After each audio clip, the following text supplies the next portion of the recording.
Some people say you should never meet your heroes, and after this week, I really don't think that's true whatsoever. Keith Arthur came in for an hour and a half early in the week just for a chat. There was no specific agenda. We didn't set out to talk about anything in particular. And Keith happily chatted away for an hour and a half. We covered everything from the state of river fishing, children in fishing, match fishing, carp fishing, what's happening in Florida, and a million and one things in between. And I could have happily sat for another hour just listening to Keith's stories.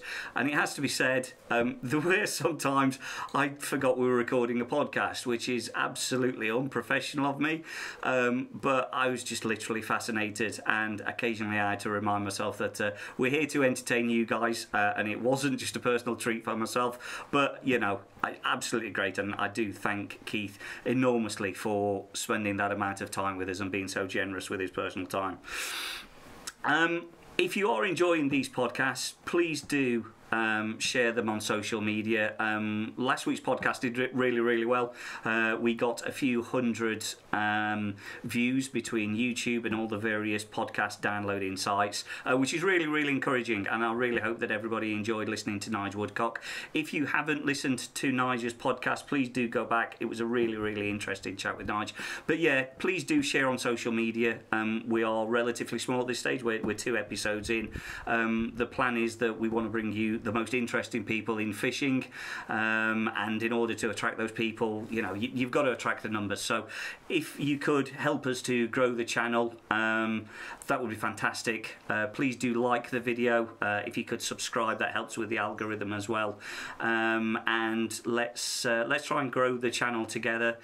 If you'd like to see somebody come on the show, please do comment below. I'm really interested to see who you guys want to see come on the show, and if you've got any questions for those specific people as and when they're coming up, that would be fantastic as well. So next couple of weeks we've got Dean Macy and Mike Spug Regfern, so if there are questions you'd like to see of those 2 guys, then let me know in the comments below and I will pitch them to them as and when they come in. Otherwise, please enjoy Keith Arthur's podcast. I had a really great time, hope you do too.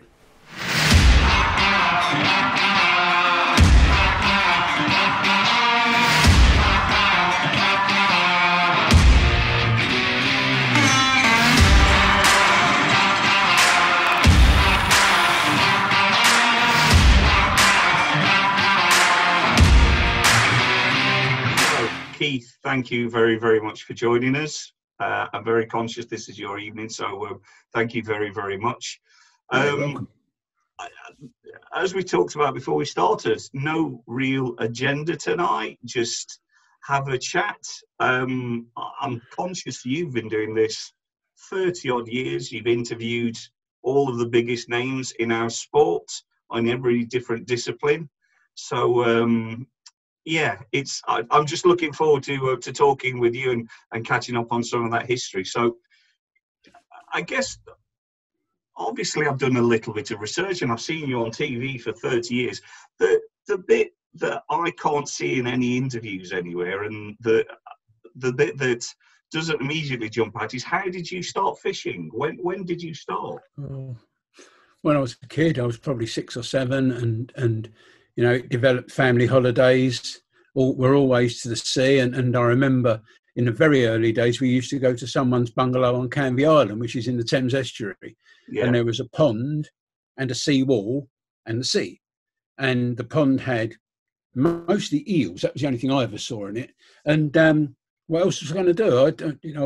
I got a tiddler net and caught tiddlers, and then got a little type of fishing rod. The only person in my family that ever fished was my mother's father.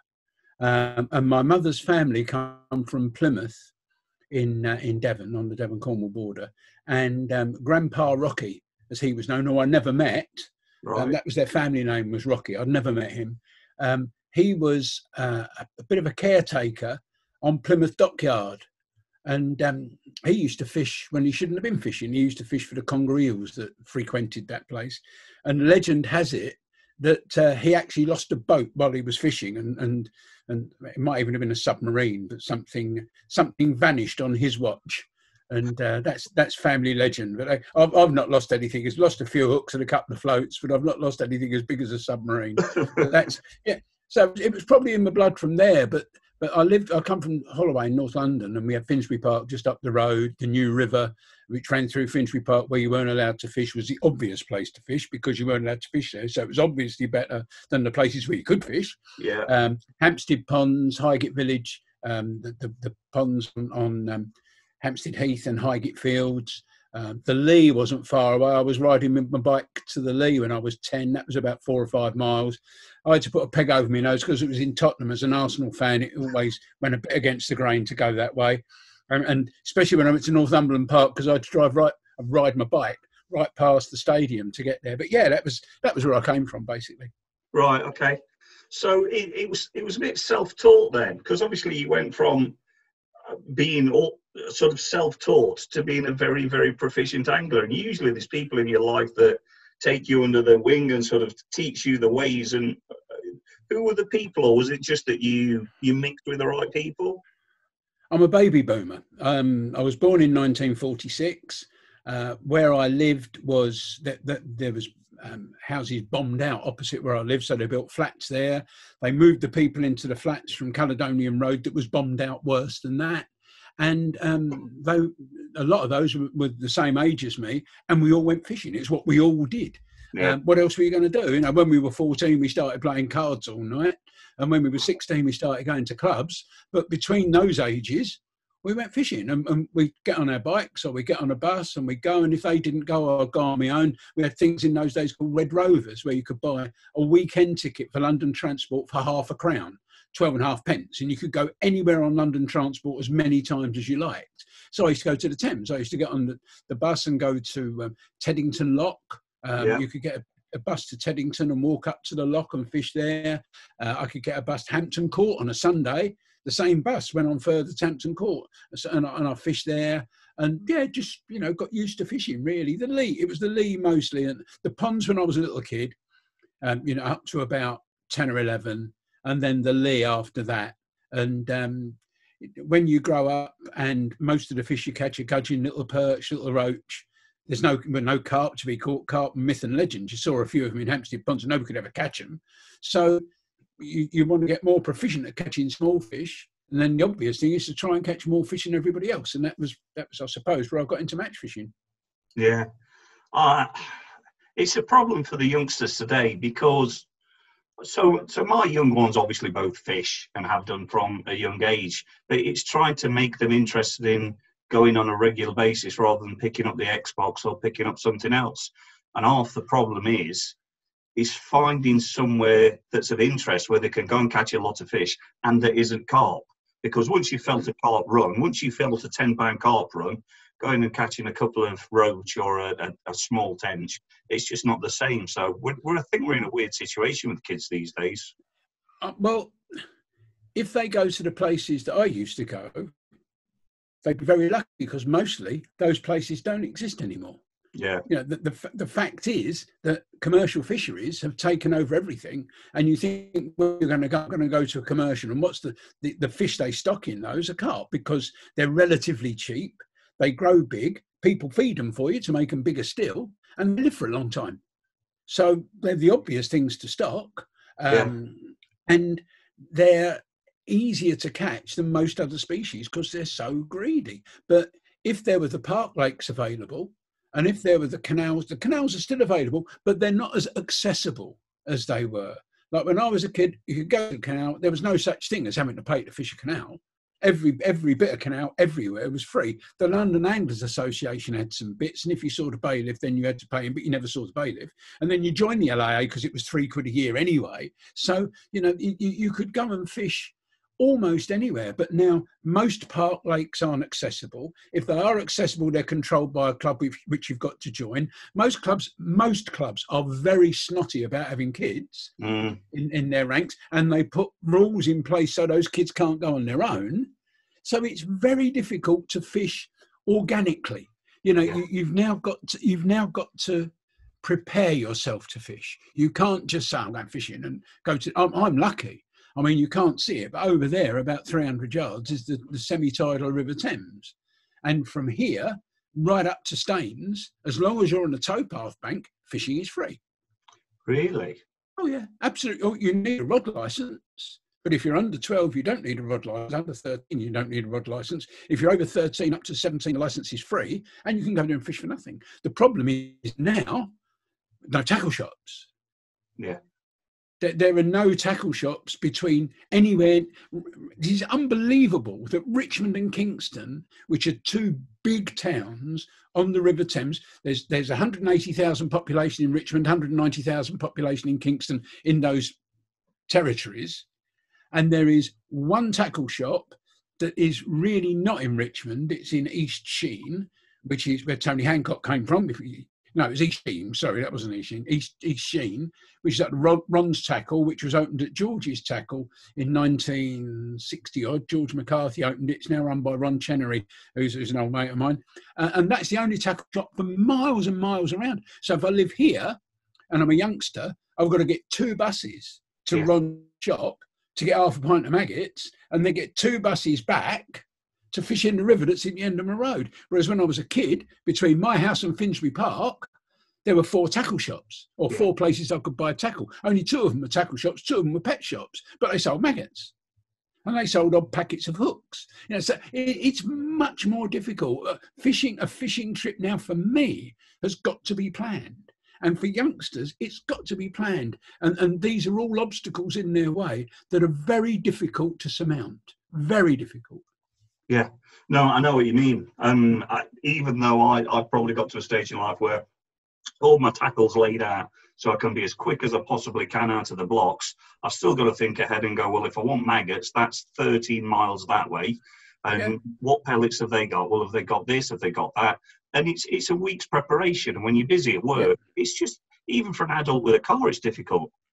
Yeah. I mean, I can go, I've got tins of sweet corn in the shed, I've got tins of luncheon meat, I've got boxes of pellets, I've got a few boilies in the fridge, because there's some very big roach in the Thames down here, and the way to catch the very big ones is on boilies. You keep getting interfered with by carp and bream and the occasional barbel and stuff like that. But if you want to catch a really, really big roach, I've let the cat out the bag now. Really, you've got to fish boilies.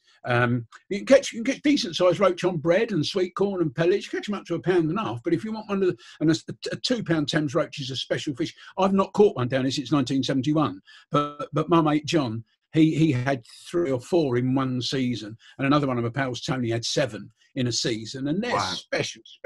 And like 214 was the biggest, and they got the boilie craze, I think, thanks to Terry Hearn, who had a boat moored here. He's moved it now to further upriver, but he had a boat moored here, and he would regularly clear his freezer out. So he'd go down onto the jetty where his boat was moored with literally a wheelbarrow full of bait and tip it off the back of his boat. Yeah. And he'd catch carp and bream and everything. But the roach, I think, I'm not going to use foul language. I'm going to say that big roach live on carp shit. All the waters that have got huge roach have got carp that eat lots of boilies. Yeah. And partly digested boilies go through their system into like a paste, and they're very attractive for roach to eat. And we know that a lot of wild animals eat the fecal matter of other wild animals. Yeah. You know, my wife's got a pony in the field down the road. I'll go and pick the put up in the morning. I have to chase 3 Springer Spaniels off, or I've got nothing to put in the bucket. They'll come along and eat it, like it's, especially steamers in the winter. It's like breakfast. Oh, roll on, there's a fresh one. And they love it. And I'm sure that roach are the same. Yeah, they roach like eating carp poo. So if you can imitate that, and I'll put a boilie on and hack the edges off it and chuck it out. And there's no surprise that sauce was the best seller down here. Terry was a dynamite man, and sauce was his chosen bait. And yeah, that was there you go. Yeah, it's somewhere away from a stick float and some tears. Oh, I took a Verulam angling club from St Albans, wanted to do a bit of fishing on the tidal last year. So I said, I'll meet you down there and show you. So I met them down there. They said, are you going to fish? I said, no, I won't fish. I'll just say, oh, no, you've got to fish. So there's no flow now. I mean, it was a great stick float fishery down here, and now there's no flow at all, even though it's semi-tidal. It flows up for 2 hours, down for 2 hours. It's like a pond for the rest of the day, unless there's quite a lot of land water coming down. So I set up a 5 metre whip, and after 10 minutes, I caught a perch on maggot. Only fed hemp, didn't feed anything else. I caught a perch on a maggot. Then I caught 2 days. Then I caught a roach. Then I put hemp on, and I caught a fish cast. every cast. Well, unless I missed a bite, but it was literally every throw. They couldn't believe it.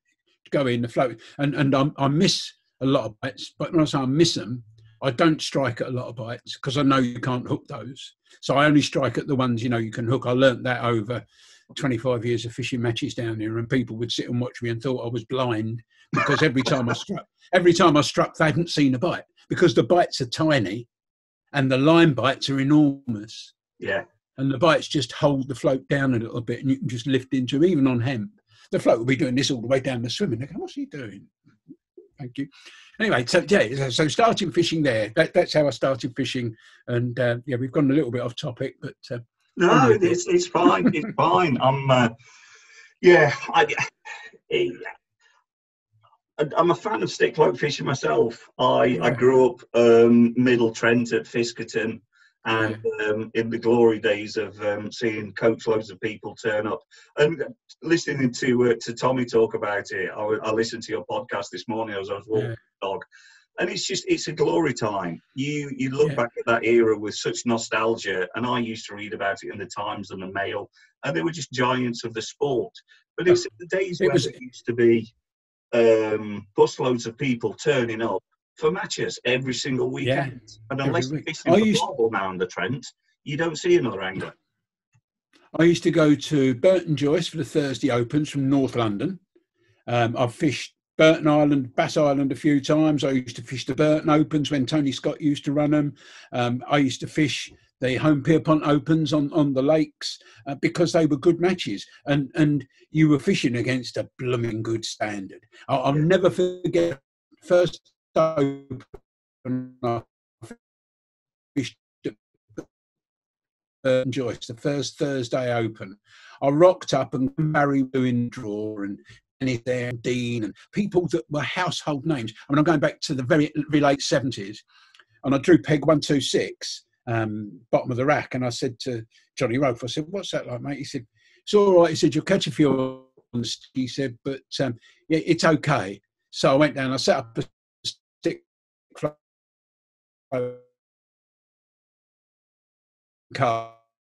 the method and down off on Thames, holding it back a bit, and I'd catch a roach, and I'd catch 2 gudgeon, then I'd catch another roach, then I'd catch another 3 or 4 gudgeon. I started pinging out a few maggots a bit further, chucked the waggler out, and just caught roach after roach. I finished up in 14 of roach. That was 5th on the day. Barry Rudge, I think, won the match with £17 from under the cables, about 139, 140, something like that. And and to come 5th in that company was just absolutely outstanding. And there's a funny little story about that. Actually, for years I had a mascot, which was a pig. It was a plastic pig that came floating down on that match, and I didn't know what it was. I netted it out the water, and obviously it was a money box. It was a pink plastic money box, and a dog or something had chewed the nose off it. But I set it on the basket behind me. It was probably the mid-70s, probably 77, 78, maybe something like that. And I put it on the basket behind me, and of course I did well. So I took it back, and I thought I'll have a game with this. So I walked into the Nelson after the match, and Dennis White was one of the first people I saw, and I bumped into Dennis a few times, like you did on Opens, because you had to go a long way to fish a match in those days. You know, if there was the lower Thames didn't have any matches on because it's free fishing, so you couldn't peg it. That was overcome in the end, and it was size limits until 75. So it was difficult fishing matches on the lower Thames, so we had to travel all over. And I walked in, he said, "How you done, father?" I said, "Oh, I've had a stone, Dennis." He said, "Oh, have you ever had them on a stick?" I said, "No, I've had them on the pig." Because everybody in those days was calling the feeder the plastic pig, and we had a laugh about that. And I explained to him, no, I had indeed had them on the float. In fact, in those days, I set up a feeder rod on winter leagues. That was it. Didn't like feeder fishing. Not interested in chucking a ledger weight out at all, unless it was bream match on the Welland or the Witham or somewhere. I was a float angler. And you mentioned Fiskerton, and my biggest natural water weight on a match in England was 58.8 from peg 90 at Fiskerton. Right. And I had him on the feeder. Really? Chuck him right over to the far bank. Yeah, peg 90. It's a wide peg. And I had to borrow a shop leader off Dave Harrell, who was 2 pegs upstream, just been sponsored by Water Queen. I was using a rod that I'd got for Wayne Swinscoe. He'd asked me to get this specific rod because I was working for Daiwa, and I managed to find one in stock in a shop somewhere they were discontinued. When I got there, Tommy Pickering already got him one, so he didn't need the rod. So I put the rod in my bag. It was the only rod I had that could fish the peg. So I borrowed a bit of £10 Water Queen off Dave Harrell, used what was going to be Wayne Swinscoe's rod, and I had about £30 in the last hour chucking this big feeder across to the far bank, and Steve Toome was above me, and my ear hole caught fire that day. But they were great days. They were just absolutely great. That was on the UK Champs as well. So that was, there were good fields when you fished the Trent. Good fields. Yeah, it's always been a magnificent river. And I can't remember when. I think there was a World Champs on it, maybe 25 years ago at the rowing course. What's it called? Home Pier Point. Home Pier Point, 94, yeah. And the cormorants had hit in the months leading up to it. And I think that was the first time we all started looking at each other going, this is a bit of a problem. It's strange because although the cormorants were blamed, and the cormorants have been blamed for a lot of ills, it was actually clear water that caused that match to be so useless. Right. Because the roach was still there. They just didn't feed, and it was what I called clear water syndrome. It coincided with the cormorants, and don't think cormorants have had no effect, because they have. But the Thames was exactly the same. They had one national and Trent one on one section. I think there were 57 blanks, and you can't say the fish weren't in the Trent, because they were. Right. It was just something happened that waters everywhere went clean. I think it was something to do with the switching off of the power stations, with the clearing up of sewage works. Instead of sewage works pumping out nice partially treated sewage with a bit of fertiliser in it, they started pumping out tap water. You could drink it if you possibly could. I didn't try it, but it was. The whole river ecology changed. I'll never forget down at Richmond. I've got a pretty good record down here. It's not my home venue. It is now because I live here, but I didn't used to live here. My wife, the house I live in now, my wife was born in. So she was working in Kingston. I was working in Kingston. We met and got married, and I bought her parents' house. So that's why I'm here. But I've only lived here for the last about 30 years. But before that, I had a very good record on the tidal. It was a stick float river, and I fished a stick float because I learned it up north, and the people down here didn't learn it up north, so I was better at it than them. It was as simple as that. So I could catch a fish or two down here. And I won a match at the start of the season, drew absolute crap, drew an area I really don't like, just upstream of the slipway at River Lane. And I owned up to having £4. So they came along with the scales, and I had sort of a mixed bag of roach, perch and dace. And to win, Danny, you need dace. You need 125 dace to win a match, in the old days, to win a match down here. And if they were bigger than everybody else's, you won. But 125 dace was my target for a 5-hour match. So I pulled me net out. What you got? £4. Oh, it's a big £4 there, not much more. Tipped them on the scales, 5.15. I said, what's come off Petersham? And I was sure he said, someone said £10. So they said, but what, I weighed them in, and I think it was either 5.11 or 5.15. And that's winning it so far. I thought you said it was £10 off Petersham. He said, no, £1.10. and the previous year I'd fished 4 matches on Petersham and not had less than £18. Wow. And mostly £20. And it was just different. The river was different. The flow had gone. There was this stringy algae in the water, and your keep net was covered in what looked like tobacco at the end of the match. And it was just, and that was the start. And we saw 76 cormorants in the trees on Isleworth 8 down the road, and we blamed them. 76 cormorants, they eat £1 a dace a day, 5 days a week. Let's say that's 5 days. That's 380 dace per day going times 76. It's and you multiplied the numbers, and there was hundreds and hundreds and hundreds of pounds a day disappearing from the Thames. But they were there. Not all of them were there all the time, but some of them were there all the time, and they've now bred, and the Thames is probably like the Trent, probably better than it's ever been. The Trent's gone through not being hammered by matches, and that's match fishing definitely doesn't help quality sport. I think it's changed on the Trent. So I fished on Collingham Weir for probably about 4 years on the bounce, and got to know those very first pegs very, very well. And it was a bream water. Oh, yeah. You could legitimately turn up there and on a very, very heavy feeder have 70 or 80 pounds in a day. Yeah. And that wasn't uncommon. You could have £100 bags sometimes. Yeah. And I think in the 4 years I fished there, I had one barbel. Yeah. And now you go and fish the same if you can get a peg now. I mean, what is it, £100 for the first 4 pegs? Don't know. It's But crazy. Do you know why that is? Do you know why that is? I've got a pretty good idea. Go on.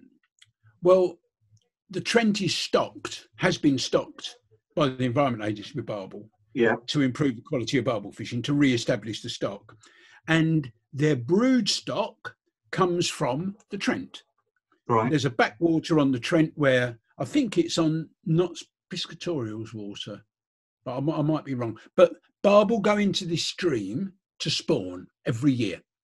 And the Environment Agency go down, they net out the barbel, take them to Calverton, do what they do with them, mix the eggs up with the swan's feather, because I've watched them do it, mix the eggs and milk together with the swan's feather, and then they take the barbel back and put them back in the Trent. They also take back 65% of the fry. Okay.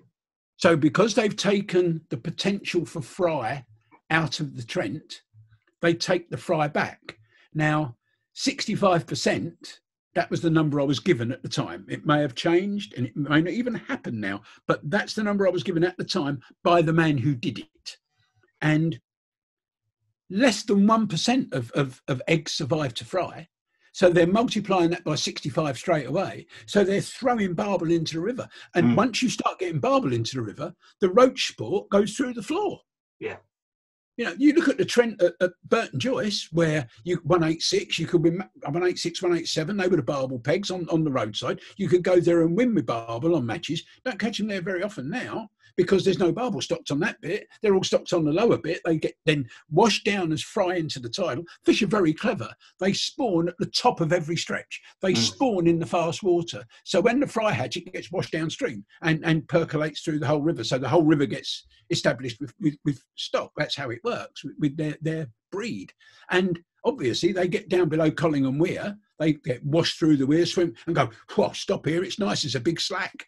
And that's it. And that's why that the lower Trent in particular is loaded with barbel and not quite devoid of roach and dace, but there were nowhere near as many. The Wye was the greatest roach river in the country.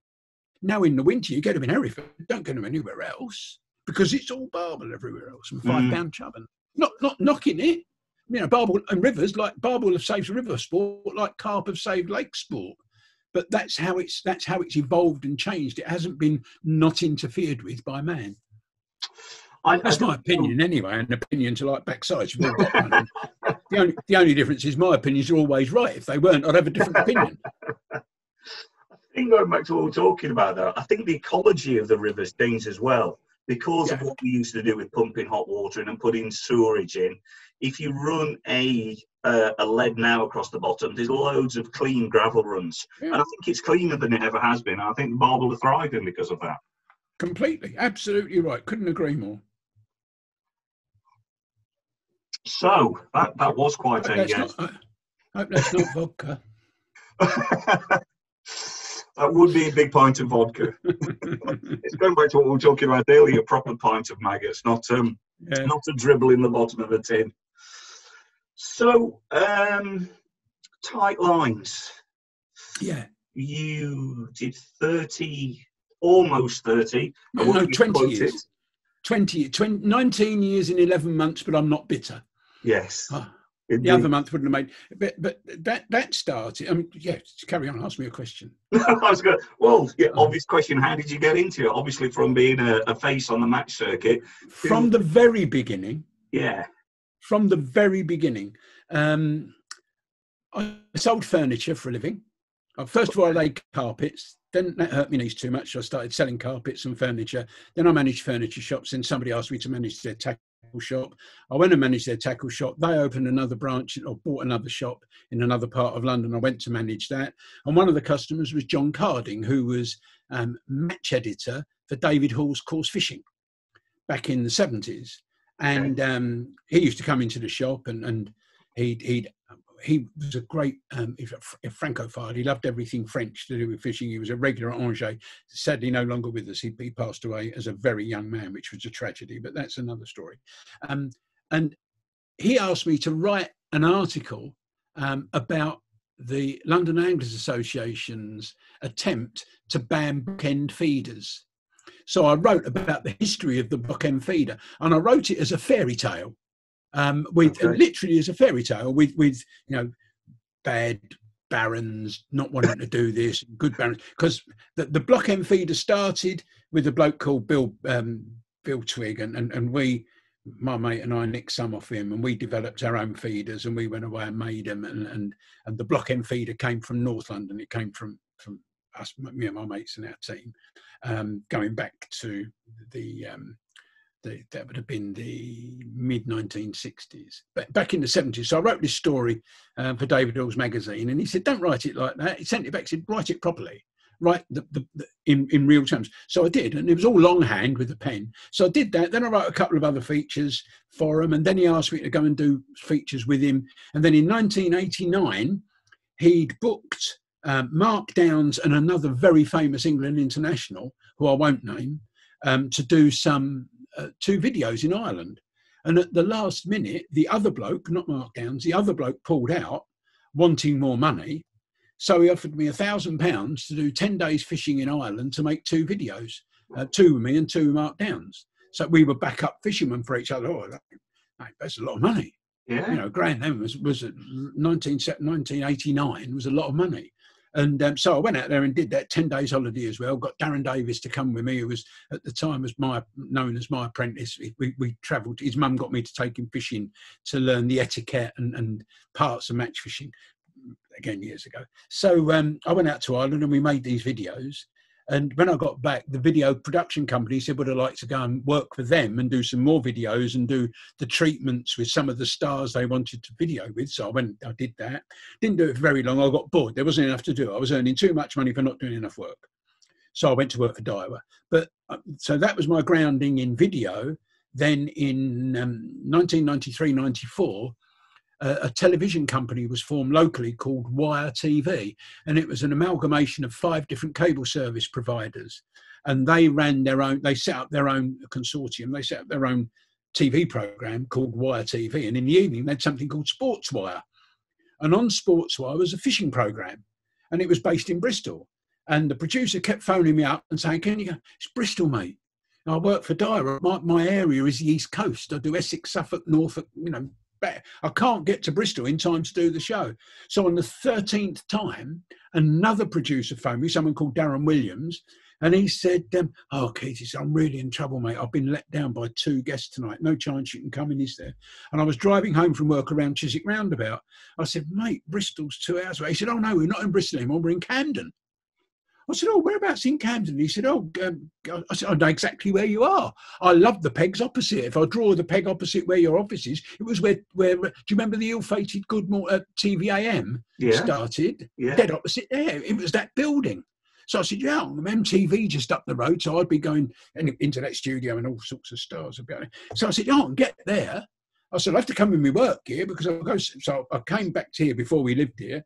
Told my wife I was going to do his TV show. Went in there. Didn't hear anything for 3 or 4 weeks. Then another guy called Alan Herndl phoned me up. He was the executive producer and said, "I'd like to have a word with you." So I went to see him. He said, "We'd like you to do alternate weeks, you and Dave Bird."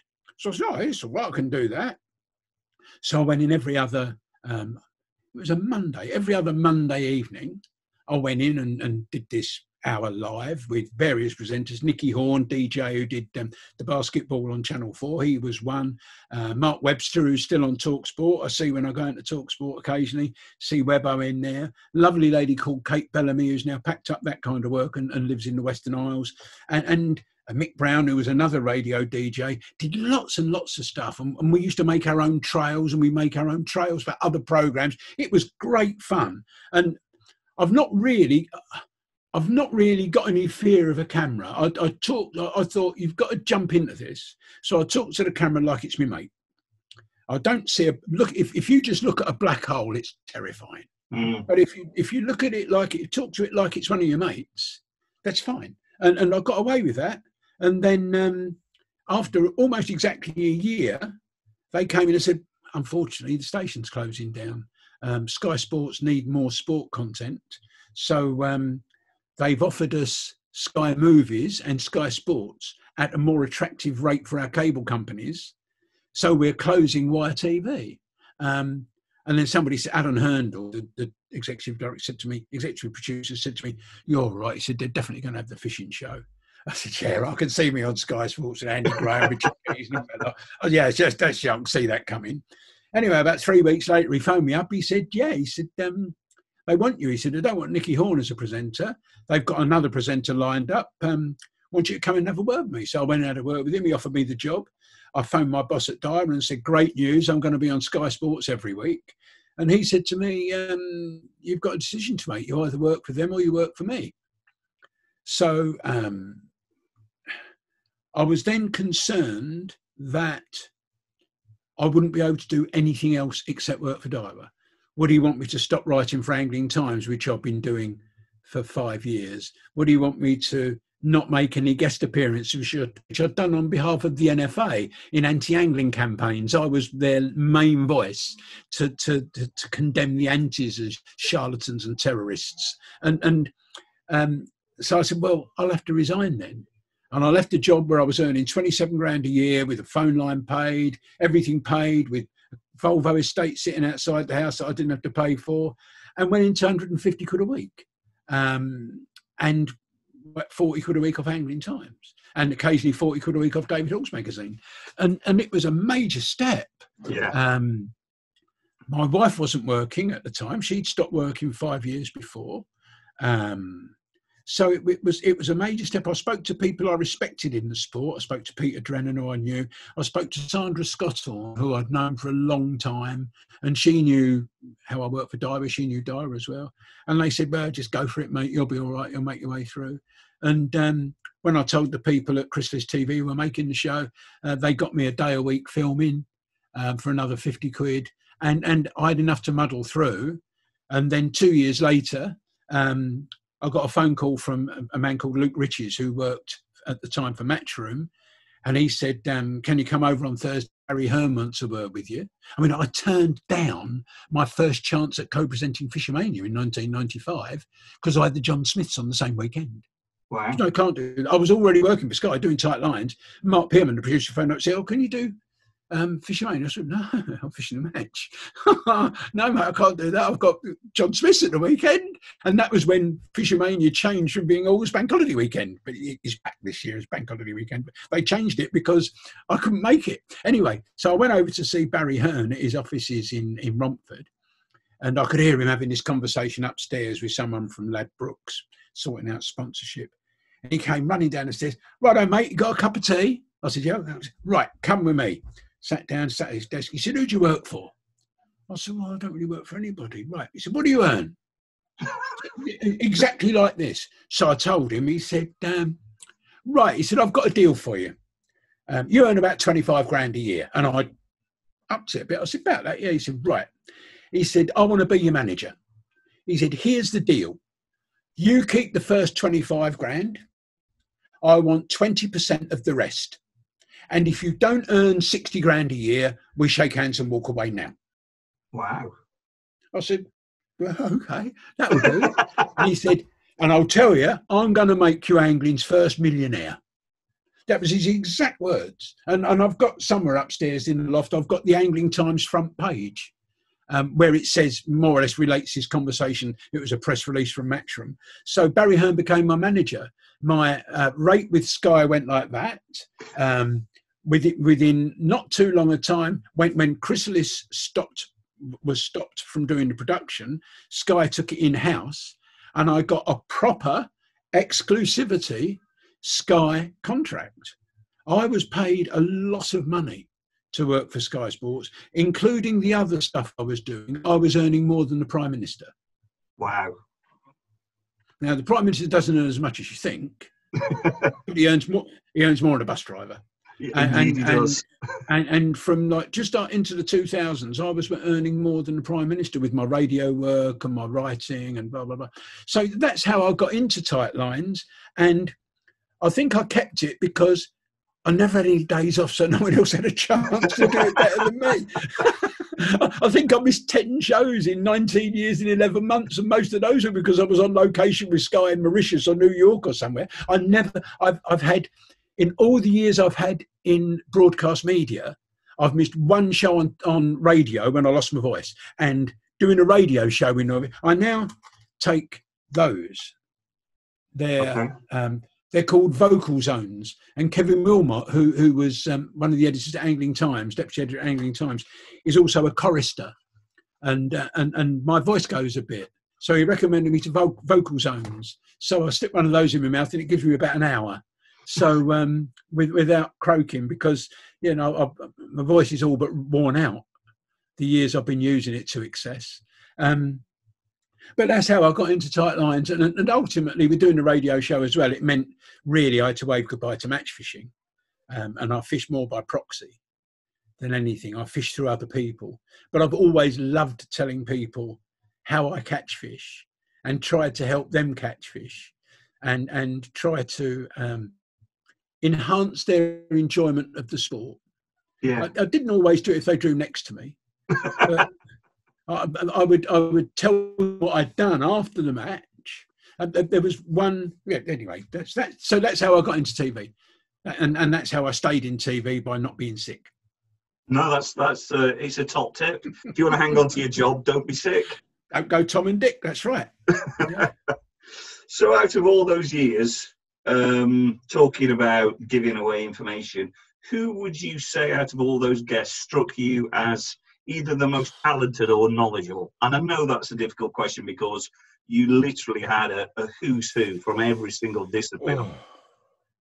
It is impossible because a lot of them were brilliant in different ways. Some weren't very good.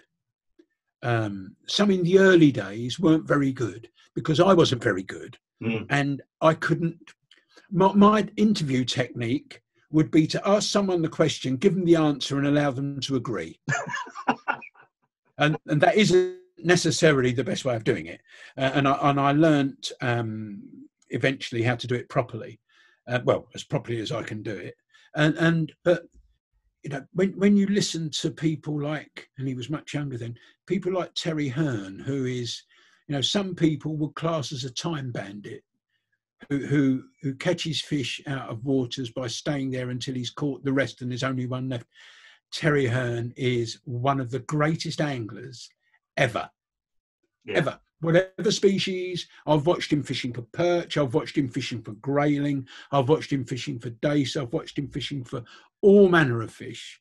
Terry Hearn is a genius angler. If you want methodical, demonstrative, Alan Scotthorne is marvellous. Inspiring Tommy Pickering. You can't do better. You know, but they've all got their own way. Darren Cox is a master and he talks very quietly. And when people talk quietly, you have to listen harder. So you learn more. It took me ages to learn how to tie the bloody lasso knot he uses for tying on pellets, but I learned how to tie it. And they all teach you different things in different ways. Ian Russell, Chemo, the carp angler, Ian Millen, another carp angler. People think carp anglers aren't very good anglers. Some of them, Julian Cundiff is a bloody good angler. They're very, very, very good. I've got a mate local to me who would never make it on TV. I'm going to have him on my podcast, a bloke called John Gard, who catches all these big roach out the tide. He wrote a chapter in Terry Hearn's first book because he held the Thames record for carp with a fish 37 £4. He's caught 99 £3 perch out the tidal Thames. He phoned me up one day. He said, "You about, mate?" I said, "Yeah." He said, "Can you come down?" He said, "I've got a £3. It's in me landing net." I said, "Yeah, okay." So I got on my bike, literally got on my bike, pedalled off down the towpath, got with my camera, got to where he was. He said, "You won't believe this, mate." I said, "He said, I've got 2. I said, "Really?" And he was standing in waders, trotting with lobworms. He said, "I've got another £3 in." He said, "I've got a 3.4 and a 3.10. I went, "Wow, that's fantastic." He went, "Oh, hang on a minute." So then took a photo of a 3.14, a 3.10 and a 3.4 in his net at the same time. Three £3 perch like that. I've still got the photo. That was in 2007, I think. And he had 49 perch that day and 30 of them were over £2 and 3 of them were 3s. That's, that was how it used to be down here. But anyway, that's so he's another great angler, fishes for everything. And now he's more into bird watching. And he sends me pictures of little owls in their nest and tawny owls. There's an unusual coloured tawny owl. It's not got its plumage properly. And yeah, that kind of thing. Real. I nearly called him a naturist then, but he certainly isn't one of those. A real naturalist. I wouldn't talk to him if he was a naturist, believe me. Brilliant. So, spinning forward to today and your recent announcement, you've started a new venture and started a podcast off in the last couple of weeks. Yeah, that is a longish story as well, but I'll only treat it to the end bit. A chap contacted me. I'll do the short version. Chap contacted me a few years ago if I wanted to do a radio show on Radio 5, and I didn't. He then contacted me again a little while after and asked if I wanted to do a show on Radio 5, and I said I would, and it got knocked back.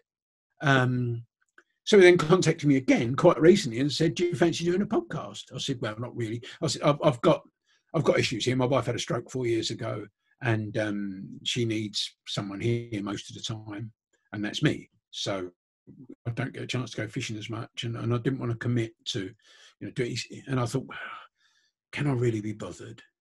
No. So I sent him an email. I said, "Thanks very much, Rob." I said, "But not really." And he phoned me up and had a long chat with me and put my head right and said, "I think you should do it." He said, "Because I think people will enjoy it. And I think you can do a good job of it." He said, "We've got two ways of doing it. We can sell it to the BBC, which will earn us X, or we can earn nothing and see what comes along. What do you fancy?" I said, "Well, what do you think's best?" And this bloke runs a production company. He makes productions for various radio stations and his own stuff. I said, "Well, what do you think?" He said, "Well, I think we should go for X." I said, "Okay, we'll do it." So I'm currently making a podcast for nothing. He is recording it, editing it, broadcasting it for nothing. And we're going to see where it goes. And if we get a big enough audience, and if enough people like it, if it becomes holistic, then we'll earn some money out of it. I don't know how. He knows all that stuff. I know how to talk into a mic. I don't know much else. But if he's prepared to invest some time and energy into it, then I am. And you must never tell anybody this. I really enjoy doing it. And if Sky had said to me, "Keith, we want you to do five tight lines free for a year," I would have done it. Barry Hearn would have had my knackers for a handbag, but I would have done it because it's, first of all, it's a great thing to do. To be able to sit. I've sat next to George Best in makeup. I shook Kumar Sangakkara's hand shortly after he retired. I've had long conversations about bowling with Bob Willis, the late Bob Willis. I've spoken about the Arsenal to Kenny Sansom. I've had debates with Charlie Nicholas, Paul Merson about football and stuff. And that's, you can't, people haven't got enough money to buy that. And I got it for nothing, absolutely nothing. And I've had, famous names come up to me and say, "I listen to your radio show." Ian Wright, no less, said to me, I bumped into him one day, and I said, "Oh, mate, that's a real, you don't know how much of an honour it is for me to meet you." He said, "You're the fishing bloke on Talk Sport." I said, "How do you know?" He said, "I recognise your voice. I listen to your show." Brilliant. It's remarkable, mate. It is just remarkable. So that I do it for free, but I've got paid for it. And I've got paid enough that I don't have to do it for money. If I don't want to do anything, I don't do it. But if I want to, and I like to do it, so I do it. And I help people. It is problems giving of my time now because I'm needed here more. But I'm happy to do it. So yeah. So anyway, that's how this podcast started. And he said we want a name for it. And I started Fisherman's Blues on TalkSport. Barry Hearn got me the gig, and I went in and met the boss of TalkSport. And he said, "What you going to do?" I said, "I want to do this." "What do you want to call it?" I said, "I want to call it this, and I want that to be the signature music." I said, "Because I think it's a great song, and it's got a fish in it." I might have gone with, I don't know, I might have gone with something else if I might have gone with Taj Mahal, Fishing Blues. Who knows? Which is another great song with fishing. I might have gone with Dar Williams, Fishing in the Morning. I might have gone with one of the songs off Big Trout Radio. There's loads and loads of songs with fishing, but I love the Water Boys and I love Fisherman's Blues. So Rob said, well, what should we call it? I said, well, how about another Waterboys song? He said, yeah, what do you think? I said, well, Strange Boat. He said, why Strange Boat? I said, well, the last couple of lines of the second verse are about carrying a strange crew. Carrying the strangest crew that ever sinned. Hmm. And I thought, well, that's anglers, because all anglers are sinners, because we're all sinners. So, and all anglers are strange in their own way. So I thought that carrying the strangest crew that ever sinned, I thought was just about right. So it's called Strange Boat. And also it doesn't say fishing. So people that don't like fishing won't not listen to it, if you know what I mean. There's a nice double negative there.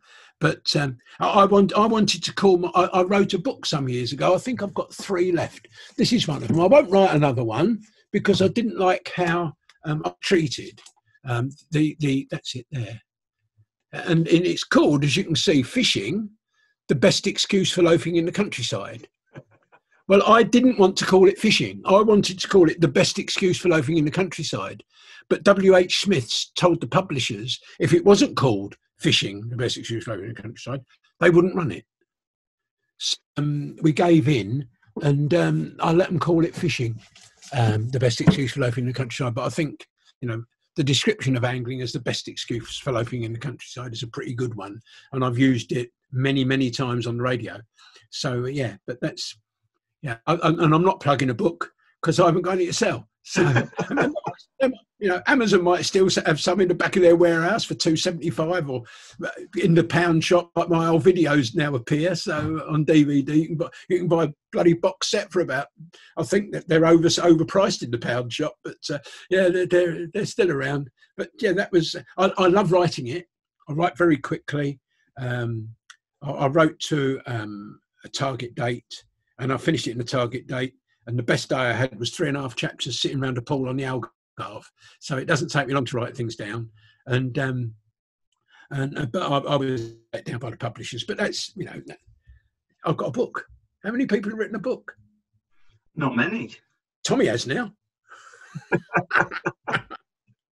Yeah, I heard him talking about that. I think my favourite Tommy moment, he came in after he just lost Fisherman on tight lines. And he said, so how you doing, mate? He says in his best northern accent, yeah, better now. Went home, smashed the house up, kicked the cat, but yeah, I'm fine now. Yeah, that was, as you know, we spoke about it. I've spoken to Tommy about it lots of times. I mean, one of the first ever reasonably long conversations I had with Tommy Pickering was after the 1979 National on the Hughes and Cam, which is one of the worst Nationals of all time. There were 61 blanks out of 80 on my section. Tony Scott fell asleep holding his pole, dropped his pole. He dropped an 11-metre Garbolino pole, 1979. Poles were a lot of money. He dropped an 11-metre Garbolino pole into the Great Ooze by falling asleep on the bank. David Hall, mentioned him before, the magazine publisher, sadly no longer with us. We had a ground bait firing competition trying to land it on the ledge of the sugar beet factory wall opposite. And I had a bite fishing with the most ridiculous tackle you could ever imagine. I tried to catch a small perch or something out the pandocks in front of me. They call them pandocks, they're lily pads. So I tied an Halsey bomb onto the end of my line, plumbed the depth, it was 9 feet. So 3 feet off the bottom, I tied a dropper, put a 22 hook and 2 bloodworm on it.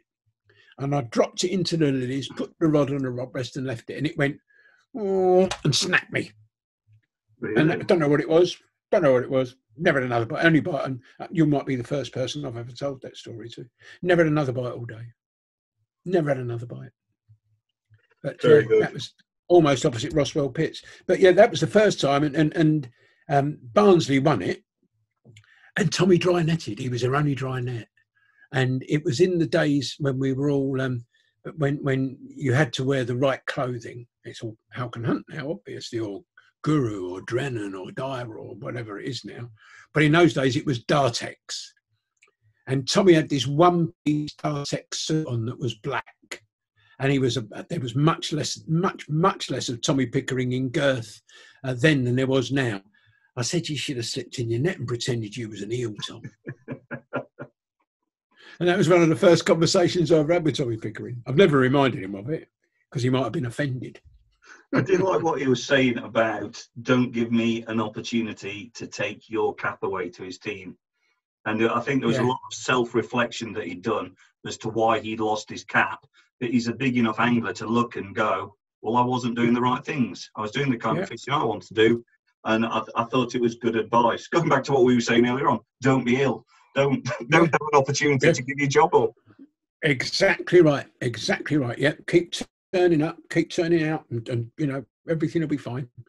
You've got to really mess up to be thrown out of something. Yes. I take any time I've ever been dropped or left out of a team, I take it extremely personally. I'm not very good at criticism, and I don't forgive or forget either. It's a terrible trait, and I can't help it. I mean, an example of that, nothing to do with fishing. I used to buy a lot of my clothes in Marks and Spencer's because they were nice, average clothes. I had a wardrobe full of shirts on tight lines. I had 70 shirts in a wardrobe here at one time, 50 odd pairs of trousers, and they all came from Marks and Spencer's, as well as my undies. And I had a disagreement with them about interest on a credit card. I used my Marks and Spencer's card for all my business account, but they wouldn't let me pay by direct debit on my business account. They'd only let me pay by bank transfer, or I couldn't pay by direct debit on my business account, so I paid by bank transfer. And I got my statement for the year. I never checked them every month because I knew I'd paid them. Got it for the year. What's this? Well, yearly statement, £64.50 interest. Where did that come from? So I looked down. November, £64.50. Went back on the statement, got it out, and I paid it. Went on to my bank, online bank, and I paid it. So you couldn't, no number to phone them. It was an email address. So I emailed and said, think you made a mistake here, blah, blah, blah, blah, blah. No, nice email. I don't have a go at people first go, I'm always pleasant. So I think you made a mistake. So I got this email back. Hi, Keith. Okay. Thanks for your email. Appreciate what you're saying. But if you look at your account carefully, your payment for that month should have been £1,239.32. You actually £1,239.22. And under our terms and conditions, if you don't pay the full amount, you have to pay interest on the full amount. So for the sake of 10p, you've had to pay £64.50. As a gesture of goodwill, it's all right. As a gesture of goodwill, we're going to refund it. Fantastic. Thank you very much. If they'd have stopped there, I would still have a wardrobe full of Marks and Spencer's chinos and pants and socks, and instead of having bloody Ted Baker, which costs about 10 times as much, my wife insisted on. Luckily, she don't do my shopping anymore, so I'm Uniqlo and people like that now. So I've got a Uniqlo branch in Kingston, which is fantastic. So it then went on to say, however, we respectfully suggest that if you set up a direct debit, you'll never be able to make this error again. But they couldn't do a direct debit on my business bank account. So I wrote to them and told them they couldn't do that. Therefore, I will never be doing any business with Marks and Spencer's again. That was February 2014. Thank you very much. There is no M&S stuff in this house that's less than 6 years old. There's loads that's over 6 years old, but there's none that's less than 6 years old. Yeah. So I don't forgive. It's a sign of the times.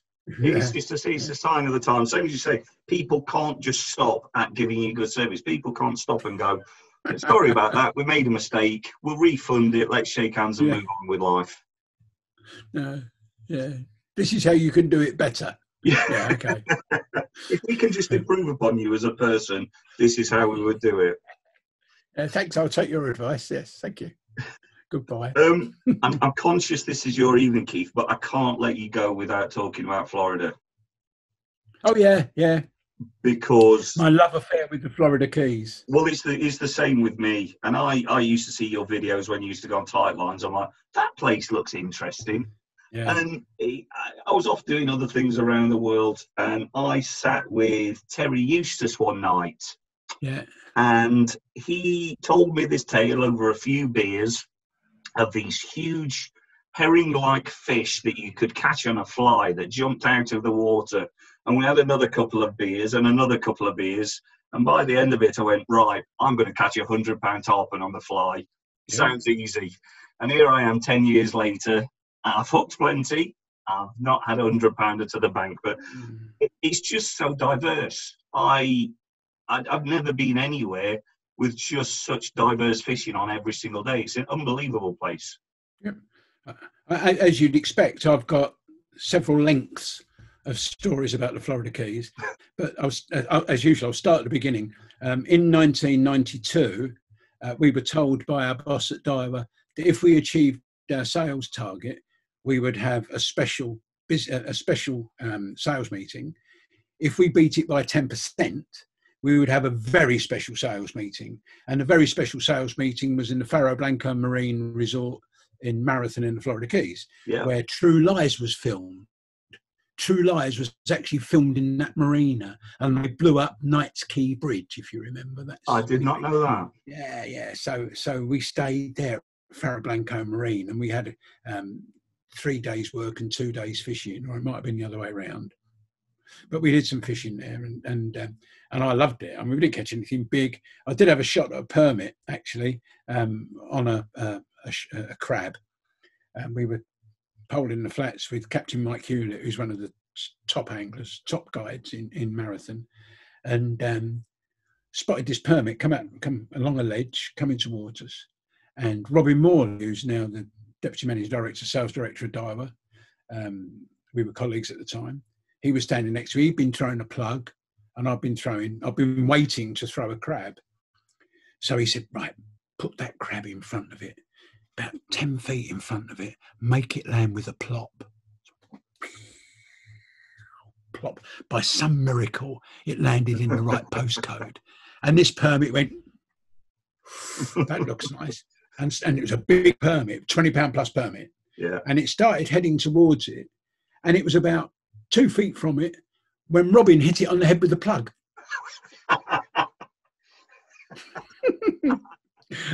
and I thought Mike Hewlett was going to erupt. He looked like Mount St Helens when it went Mount St Helena. When that went up, he was getting redder and redder and redder, and there was bits of steam coming out of his ears. And Robin said, "I shouldn't have done that, should I?" And so anyway, I thought I'll have some more of that. So Roy Marlowe's my great mate who was there. He was working for Daiwa at the time as a consultant. He said, "Why don't you join us on our boys trip?" And well, it wasn't called the boys trip then. It turned into the boys trip. "Why don't you come with me and Jack Simpson?" So I somehow got round my wife, and it was a once in a lifetime trip that I did at least once a year, every year. Yeah. And again, because I really love sharing my fishing experiences and try and enhance other people's fishing, I've introduced God knows how many people. I don't know how many. I know that one day my referrals led to 38 days bookings with the skipper that we used. Wow. I've sent a lot of people out there. And our biggest year, we had 17 in our group, not all together, but over the course of 2 weeks, we had 17 people in our group at different times. And I worked out, we actually spent $66,000 in Key West that year. Wow. On boats, hotels, accommodation, car hire, food. Some drink, although most of us don't drink. I don't drink anyway. I'm not a teetotaler, but I don't want to not enjoy fishing because I've had two glasses of beer. I'm going to go fishing. And if Roy has a strawberry daiquiri, he's as silly as anything for about 2 hours. So I'll see what it does to him. So I'm not touching one of those either. So, that's how I got that. And I went and I learnt my tarpon fishing with the lovely Captain Jack Kelly, who sadly died last year. He died as I was on my way to visit him. He retired up to Central Florida where his family lived up near Ocala, and I went to see him a couple of times. He was obviously very, very sick, and I'd arranged to go and see him, and I got there on the Wednesday, arrived at Miami about 2:00, and by the time we got out of immigration and didn't drive straight up there because a very long drive after a very long flight, and we were staying in the Best Western in West Palm Beach, which sent me an email just today saying we're open, please come and stay with us again. So I got a note from his daughter to say that he just passed away, which was a tragedy. But I fished with his daughter Laurie Parker Kelly. I fished with his younger daughter Misty, who I knew as a 13-year-old who'd come down and clean Jack's boat after fishing. I fished in Central Florida with them. Laurie was a charter boat captain in Key West for many years. I fished with her there. She's just retaken her captain's license and passed it at the weekend. So she is now Captain Lorraine Parker again. So if I get out there anymore and fish with her, I'll probably have to pay now instead of going for nothing. But But yeah, and I've fished with lots and lots of great guys. In fact, Laurie phoned me last night to tell me she passed, and also gave me some more sad news. Anybody that's ever fished out there may know the name Gary McConey. Gary passed away. Don't know when, but Laurie only found out the weekend when she was in Key West. Gary passed away, and we're all getting older. And she's still in touch with Al Seville, and anybody that's fished for tarpon in Key West would have fished with Al Seville on reel and steel, which was an inboard centre console with a diesel engine in it, which was unheard of in those days. Inboards were bad enough, but diesel, reel and steel. Yeah, we used to catch a lot of tarpon from a spot just behind what was Tank Island, that's now Sunset Key, that we used to call Al's Hole, and it was the edge of a ledge, and the tarpon used to run it. We used to catch a lot of fish there. And I used to go just tarpon fishing first of all, but bait fishing, sometimes lure fishing, not fly fishing. I have fished for tarpon with fly, and I've had them chase a fly. I've not had one, not a proper one anyway. I've not had a proper one eat it. But I've caught them on plugs, I've caught them on lures, and I've caught them on bait. And trust me, the most skillful way is bait fishing. Never mind about fly fishing. The way that those Key West guides used to fish for tarpon using the shrimp boat trash, where they stand on the back of the boat and they chum with cut up bits of bycatch from the shrimp boats, and you put a fish or a bit of a fish on your hook with no weights, no shot, no swivels, no anything, 50-pound leader, 20-pound main line, and a 5/0 circle hook. You put your bit of chum on and you drift it back in what can be 4.5, 5 knots of tide, and the line's fizzing off your reel. And the advice I give to people when I teach them how to do it was the advice that Jack Kelly gave me: run the line over your finger, and if it feels heavy, wind in. Because sometimes they'll pull line off the reel, but mostly they're snappers or Jack Crevalle or even grouper sometimes. But very occasionally a tarpon will rip line off you. Spanish mackerel might do it as well. But when the line just feels heavy, it's where a tarpon's taken it. If you ever watch them feeding in a chum line, you'll know why. They don't take a bait and swim away. They've got big square mouths like buckets, as you know, and they just take a bit of chum in, then they take a bit of chum in, and they're moving up all the time. And the reason why the line feels heavy, if they don't pull it away from you, they pull it towards you, so the bow in the line tightens very, very slightly. And now I've had some great times doing that. The most I ever had in a day on my own was 11. That was fishing with Laurie in a tournament, and it was just me and her in the boat. So we were chumming, leadering, getting ourselves back on the anchor. I've had some very big fish. I've had fish. They're all estimated. I've fished with another bloke called Scott. Scott Gordon. He estimated one at 185. I had out the harbour one day. I've certainly had several 150s. I played for 3 hours 12 minutes on a tournament on an up-tide rod, a Daiwa Slosh 30 that the drag had gone on, and the fish had gone round a buoy. So I had 10 yards of really a braided line. And until I got that line in the boat, I couldn't really put any pressure on it. And tarpon don't like you having line in the boat. They line on the reel, they like being a long way away. And for the first 45 minutes, Roy and Jack Simpson, I was fishing the tournament with, swore blind I had a stingray because it hadn't jumped. And I knew it was a tarpon. I'd felt the bite. I knew it was a tarpon. And then after 45 minutes, it started the aerobatics. The first jump it was like Evel Knievel. It would have cleared several London buses. And like 10 feet behind it up the line was my little bit of bait that it had spat out. Oh, yeah. Bow, don't worry, I'm bowing. bow to the Silver King, yeah. Oh yeah, great. And then I got to love the offshore fishing down there as well. I've caught some lovely fish on fly in the Blue and in the Gulf. I actually broke the world record for blackfin tuna on fly in the Gulf, and I didn't know what the world record was. But I caught this fish, and Manny Ravello I was fishing with, he said, "That's a big one." He said, "We'll weigh that when we get back to the dock." And they've got IGFA scales there. And I stuck it on. It was exactly 30 pounds, exactly 30 pounds. That was in 2000. And I looked at a picture the other day. Was it 2009, 2011? 2009, I think. And I was a member of the IGFA. And when I got my world record book at the end of the year, the world record caught on 20-pound tip, it was 21.6 pounds. So I battered it a bit, but hey, it doesn't matter. It's, I've got a picture of it. The normal picture, I had a great big belly then, this great big belly hanging over my shorts, and the fly rod in my teeth, and this tarpon, this tuna which I'm struggling to hold in my hand. It tasted good. Yeah, I did my son a huge disservice a couple of years ago, he caught an absolutely monstrous yellowjack. All his own doing. He was, 11 or 12 at the time. He'd got a vertical jig. He was working it, hit into this thing, and it just took off like a train. Brought it up, got it to the surface, and it was just magnificent, beautiful fish. And I'll take fish home to eat, but I'll only take enough to feed the family. And I looked at it, and I'm like, we'll get another one. Let's put this one back. And we did the photos and everything, and we put this fish back. And then about a year later, I was looking at the photo and thought, I wonder what the record is for the yellowjack. And it's something like 21 pounds. And this fish is best part of 30 pounds. So hopefully at some stage you will forgive me. They're beautiful fish as well, yellowjacks, and they're not easy to catch. They're not. I caught a couple 2016, I think, sight fishing, seeing them in a weed line, and I had a couple that year.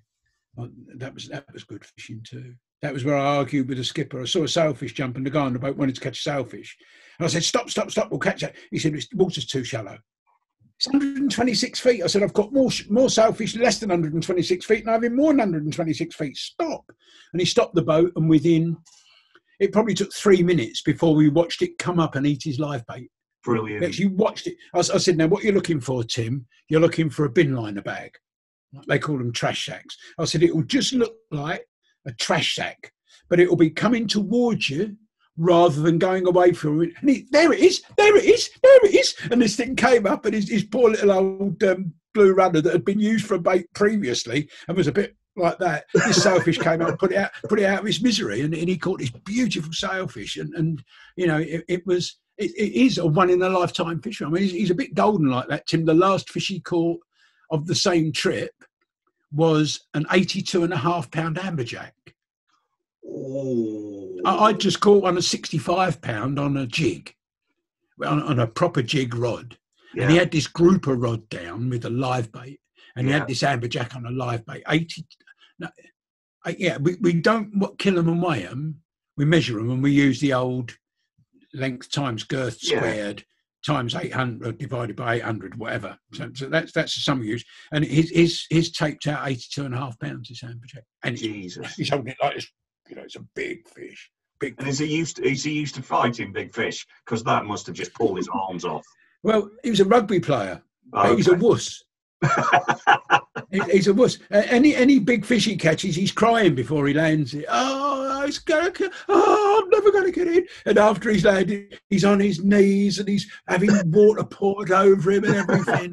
Give him a Goliath grouper, and it's unbelievable. But he really enjoys it. He gets so. It's one of those people that it's so wonderful to fish with, because he gets really excited. And it's not so much physical energy that wears him out, it's mental energy.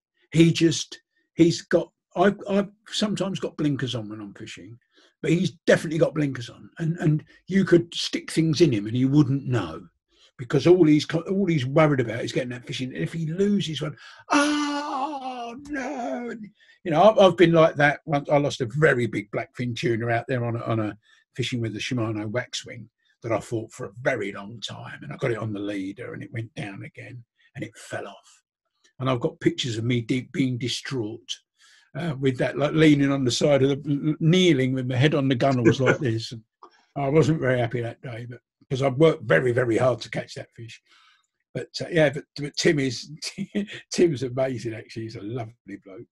I caught his sailfish. Well, we caught his sailfish for him, and he had the full excitement. He had the $50 trip. He saw the fish, he spotted the fish, he watched the fish take his bait, he let it turn, circle hook, count 7, wind the drag on, boom, there it was in the air all around the boat. Fantastic. Yeah, I love the Florida Keys. I'm happy catching pinfish. Yeah. Caught a pinfish caught a tarpon on a pinfish sabiki. Say that again. You caught a tarpon. You know the sabikis you use? Yeah. I caught a tarpon on one of those. Only about 12 pound. The sun always shines on the righteous, Keith. That's as so well. I cast netted my first mullet last year and I was as happy cast netting that mullet as just about any fish I've ever caught. Yeah. Because do you ever throw one?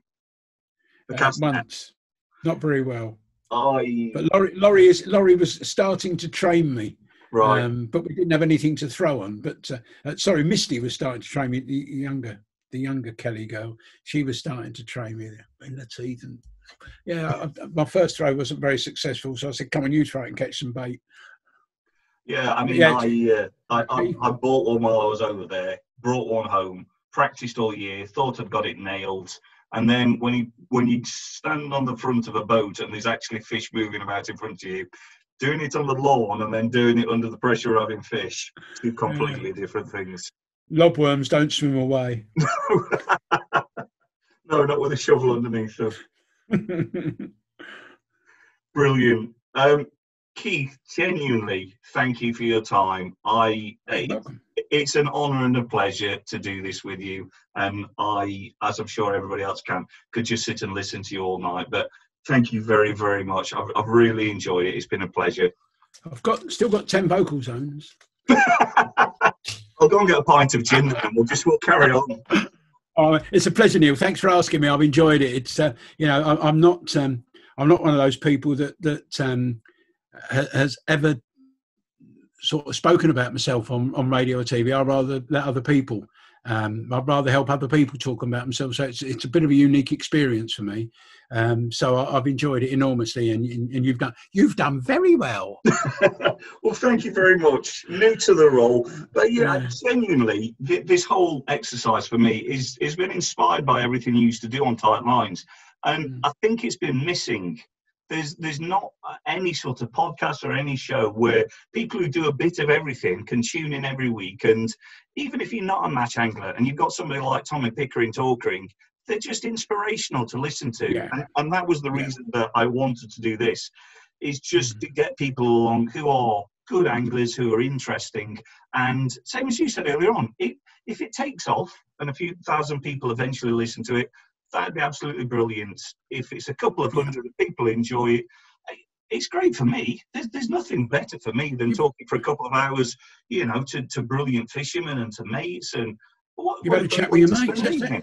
That's exactly what I used to say to everybody that was a guest on Tight Lines. There were a couple of rituals I had on Tight Lines. I'll let you into one or two secrets. But I just used to say to them in the studio, in the office before we went down, look, it's me and you having a chat in my kitchen. Ignore the cameras. I will tell you what to do. If there's a demo, I will hold it. I'll put it right. Don't worry about anything. When we talk, just talk to me. Ignore everyone else. That was one ritual. And the other ritual was I'd walk into the studio and the Tight Line set was taken down and rebuilt every week. I used to kid on it was my back garden.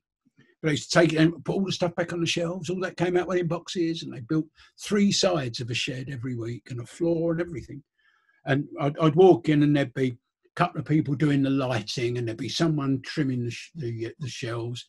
The sound engineer would be waiting for me and the guest with 2 microphones and my earpiece. And there'd be a floor manager wanting to know how much sugar the guest has in their tea. and various people. There'd be a 3-camera crew, various people in there. And I used to walk 5 yards into the studio, go, oh, stop, everybody, stop worrying. The talent's here. And I did that every single week. And because some people you get on TV, even those that don't appear that they are, some people are quite a long way up their own rectums. And when the camera goes off, they're very different people. And I'm not. I'm exactly the same. And I still have regular contact with a lot of the people that are on that were on Sky. And this next weekend, Fishermania, I'll be renewing two floor managers, Lee and Lee, one male Lee, one female Lee, and my old assistant producer Ross Melvin, he'll be working on it, and Georgie Faulkner, who's the exec producer. Tom Edwards is a new producer. I've met with him. Mike Allen, who is the best sports director in the world. Mike Allen does all the top gigs for Sky, boxing, football. He does the top gigs. He's a stand-up comic. Okay. So he stands up for the whole show as well. So he's in the truck directing the show. I've got my earpiece in, and while I'm talking, he's telling jokes. But he keeps everybody alert and awake and everybody happy and smiling. And he'll make terrible puns while I'm reading out a bit of news, and there'll be a word he can pun on, and he'll make a terrible pun, and I have to keep a straight face.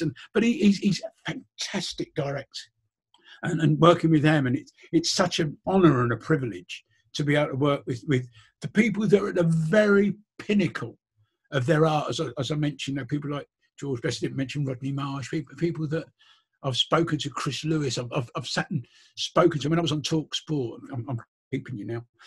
I would, Jack Bannister used to do, lovely Jack Bannister, who passed away last year. He would do our cricket reports, and he was watching it on Sky, sitting in his home in Warwick. But because he was so brilliant at what he did, I got him to explain how Jimmy Anderson went from an in-swinger to an out-swinger. It's a 7-degree turn of the wrist, Keith. And I got him talking about why Monty Panesar didn't have another delivery. Why doesn't he cross-seam it, Jack? Trying to bring things that I knew about into the minds of people that didn't know about it. You know, why doesn't he bowl one with his finger down the seam rather than all his fingers around? And Jack would explain. And it was brilliant radio.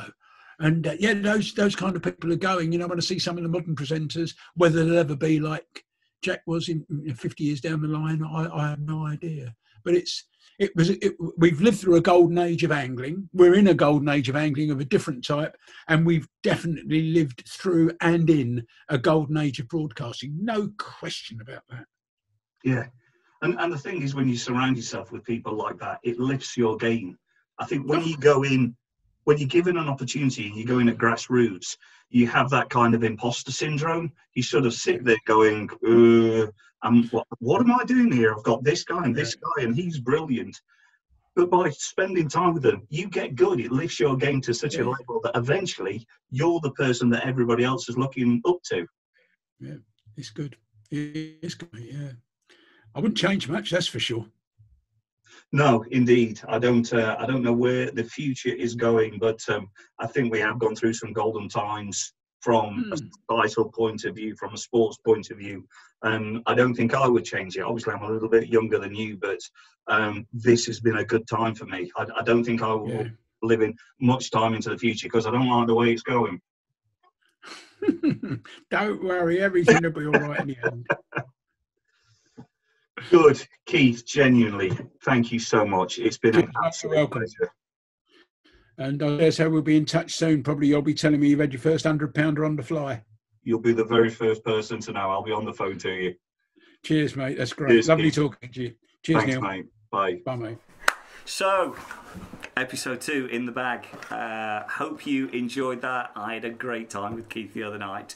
If there is somebody that you could wish to be locked up in a pub with for a few hours, I could sit and listen to Keith for hours and hours and hours.